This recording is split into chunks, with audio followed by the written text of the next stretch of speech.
மசாலா பிரிஞ்சு வராமல் வெளியே கிறிஸ்பியாக உள்ள சாஃப்டாக ரொம்ப டேஸ்டியாக இருக்கிற டவா ஃபிஷ் ஃப்ரை செய்யலாமா? மீன் வாங்கிட்டு வந்ததும் மஞ்சத்தூள் போட்டு சுத்தமாக க்ளீன் பண்ணி எடுத்துக்கலாம். அப்புறம் ஒரு ஜாரில் 2 பூண்டு பல் தோல் உரிக்காமல் சேர்த்துக்கலாம்.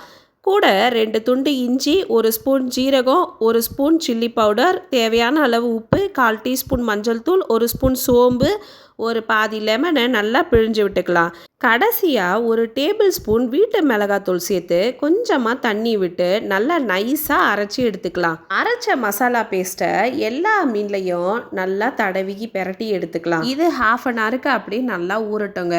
அப்போ தான் அந்த மீன் மசாலா நல்லா மீன் உள்ளே இறங்கி மீன் நல்லா டேஸ்ட்டாக இருக்கும். இப்போ ஒரு டவா வச்சு எண்ணெய் ஊற்றி நல்லா எண்ணெய் சூடான அப்புறம் அதில் மீன் சேர்த்து நல்லா வறுத்தோம்னா மீன் ஒட்டாமல் வருங்க. எண்ணெய் சூடானதும் கொஞ்சமாக கருவேப்பிலை சேர்த்து அப்புறம் மீனை போட ஆரம்பிச்சிடுங்க. மீன் நல்லா இப்போ ஒட்டாமல் வெளியே கிறிஸ்பியாக உள்ள சாஃப்டாக நல்லா வெந்து சூப்பர் டேஸ்டியாக இருக்குங்க. கண்டிப்பாக இதை ஒரு வாட்டியாச்சும் ட்ரை பண்ணி பாருங்கள். இதே மாதிரி சூப்பர் டேஸ்டியான ரெசிபீஸ்க்கு சேனலை சப்ஸ்கிரைப் பண்ணி வச்சுக்கோங்க. அவ்வளோதாங்க, சூப்பரான ஃபிஷ் ஃப்ரை ரெடி. இது சாம்பார் சாதம், ரச சாதம் இதுக்கெல்லாம் சேர்த்து வச்சு சாப்பிட்டு பார்த்துட்டு சொல்லுங்கள்.